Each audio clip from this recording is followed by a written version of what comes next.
Assalamualaikum warahmatullahi wabarakatuh. Selamat datang di mata kuliah pembelajaran seni rupa di SD. Berjumpa kembali bersama saya Ibu Aini di bahasan tentang apresiasi dan kritik seni rupa.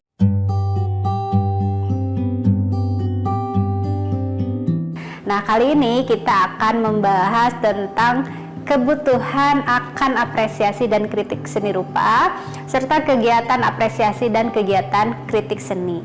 Nah, mengapa kita perlu mempelajari kegiatan apresiasi dan kritik seni rupa ini?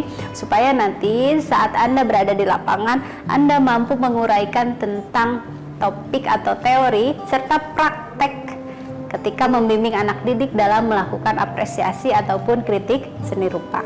Baiklah, mari kita bahas tentang kebutuhan akan apresiasi dan kritik seni rupa. Mengapa akhirnya apresiasi dan kritik seni rupa ini dibutuhkan oleh masyarakat? Pada masyarakat tradisional, kebutuhan akan seni rupa memang sudah menyatu dalam kehidupan sehari-hari mereka. Karena karya seni rupa yang dibuat secara tradisional memang mereka pakai sehari-hari dan menjadi kebutuhan praktis di masyarakat, sehingga para perupa juga sekaligus menjadi masyarakat pembuat dan juga pemakai. Nah, dalam masyarakat tradisional, apalagi karya seni rupa ini sangat menyatu dengan masyarakat tradisional karena memang digunakan dalam kebutuhan sehari-hari, baik yang bersifat profan maupun dengan duniawi. Profan itu maksudnya bersifat hal-hal yang berbau dengan kebutuhan sehari-hari atau bersifat duniawi, dan juga digunakan dalam kebutuhan sakral yang berkaitan dengan upacara-upacara keagamaan. Nah, itu dia bahasan tentang kebutuhan akan apresiasi dan kritik seni rupa yang memang pada masyarakat tradisional itu secara alamiah diapresiasi oleh masyarakat karena memang bersentuhan dengan kehidupan sehari-hari masyarakat tradisional. Berbeda dengan masyarakat tradisional pada umumnya, masyarakat modern ini memiliki profesi dan bidang pekerjaan masing-masing yang memungkinkan mereka bekerja secara individual atau bahkan mungkin bekerja secara sendiri-sendiri. Para perupa asik dengan ekspresi jiwa individunya masing-masing, sehingga karya seni rupa di masyarakat modern ini menjadi teralienisasi.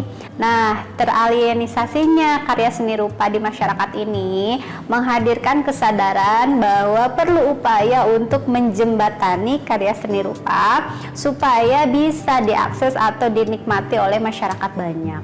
Maka lahirlah galeri-galeri seni, museum seni rupa, kemudian ada event-event pertunjukan seni rupa, dan bahkan mungkin juga kegiatan-kegiatan yang berkaitan dengan penyimpanan seni rupa di area publik supaya masyarakat bisa dengan mudah mengakses atau mengapresiasi karya seni rupa ini. Baiklah, sampailah kita pada bahasan kegiatan apresiasi seni rupa.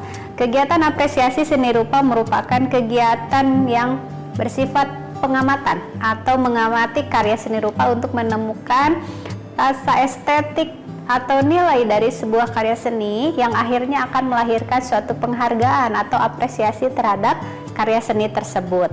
Kegiatan apresiasi seni rupa bermakna individu jika si penikmat hanya mengapresiasi untuk kebutuhan individunya saja, dalam arti hanya sebagai pemuas kebutuhan rasa ekspresi atau penikmat karya untuk dirinya sendiri. Tetapi kegiatan apresiasi ini bersifat sosial jika tidak hanya untuk kebutuhan individu, tetapi juga dimaksudkan agar karya tersebut bisa dinikmati oleh orang banyak, baik secara lisan maupun tulisan. Nah, hal inilah yang dilakukan oleh seorang kritikus seni. Nah, ada 3 langkah yang harus ditempuh oleh seorang apresiator untuk mengapresiasi karya seni. Yang pertama adalah menyadari kandungan dari setiap karya seni yang diamati, baik unsur fisik, unsur non-fisik, dan juga unsur-unsur yang terkandung di dalamnya untuk menemukan visual estetik dari tahap ini. Yang kedua adalah menafsirkan kandungan dari karya seni yang berarti bertujuan untuk mencari makna dari sebuah karya seni berdasarkan referensi atau pengetahuan seorang apresiator, sehingga makna yang ada di dalam karya seni itu bisa dinikmati atau didapatkan dengan baik. Dan yang ketiga adalah menarik kesimpulan terhadap kualitas artistik terhadap karya yang diamati.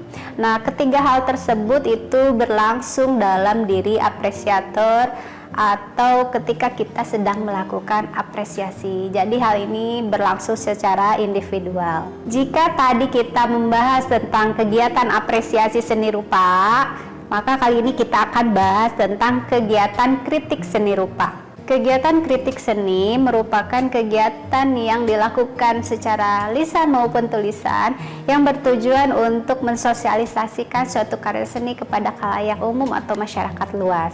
Orang yang melakukan kegiatan kritik seni itu disebut dengan kritikus seni. Nah, kritikus seni ini adalah orang yang secara sadar membagikan pengalaman estetisnya kepada orang lain, sehingga diharapkan orang lain ini bisa merasakan hal yang sama dengan apa yang dirasakannya.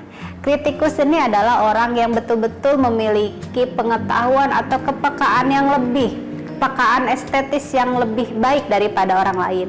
Jadi seorang kritikus ini wajib memiliki wawasan yang luas, kemudian pengetahuan tentang seni yang bagus, dan juga step by step atau langkah-langkah dalam penyampaian kritik seni yang membangun di masyarakat untuk dinikmati baik secara lisan maupun tulisan. Nah, ada tahapan-tahapan yang dilakukan oleh seorang kritikus seni dalam melakukan kritik seni. Yang pertama adalah mendeskripsikan, yang kedua ada menganalisis, yang ketiga menafsirkan, dan yang keempat menilai. Nah, pada tahap mendeskripsikan ini hampir sama dengan kegiatan apresiasi ya. Ada pengamatan terhadap objek karya yang akan dikritik, kemudian dianalisis, lalu juga ditafsirkan apa makna dan lain sebagainya, lalu barulah diadakan penilaian. Nah, ada momen-momen atau saat-saat seorang kritikus harus bersifat netral ketika melakukan kritik seni. Nah, baru selanjutnya setelah tahapan-tahapan yang bersifat netral itu diatasi atau dilewati, nah meliputi mendeskripsikan, kemudian menganalisis, baru penafsirannya dikuatkan dengan pemahaman ilmu pengetahuan berdasarkan pandangan-pandangan pribadi seorang kritik. Dan akhirnya nanti setelah penafsiran ada tahap penilaian. Nah, itu biasanya tahap untuk menilai kualitas estetik suatu karya. Dituntut juga seorang kritik bisa menyampaikan kritiknya dengan baik dan mudah dipahami oleh masyarakat luas.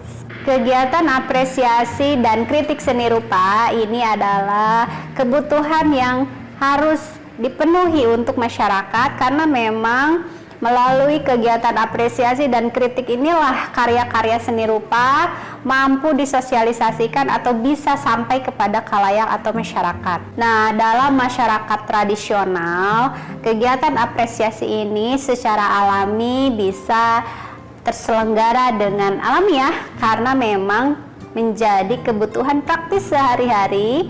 Karya seni rupa dibuat untuk kebutuhan sehari-hari dan diikat oleh adat istiadat maupun kepercayaan. Tetapi bagi masyarakat modern, hal ini menjadi sangat berbeda. Perlu adanya upaya menjembatani antara perupa dengan masyarakat untuk mensosialisasikan karyanya. Maka lahirlah istilah kritik seni. Dibangunlah tempat-tempat ruang pamer, galeri-galeri seni, kemudian museum, dan juga art organization atau event-event organizer seni yang memang bertujuan untuk memperkenalkan karya seni kepada masyarakat. Kritik yang baik bukan hanya menunjuk-nunjuk kesalahan pada sebuah karya seni, tetapi mampu menunjukkan hal yang menarik yang ada dalam sebuah karya seni. Demikian bahasan tentang apresiasi dan kritik seni rupa. Semoga bermanfaat. Sampai jumpa di kesempatan berikutnya. Nah, untuk menambah pemahaman Anda, silakan kunjungi galeri-galeri atau museum-museum seni rupa yang terdekat di kota Anda. Sekian, wassalamualaikum warahmatullahi wabarakatuh.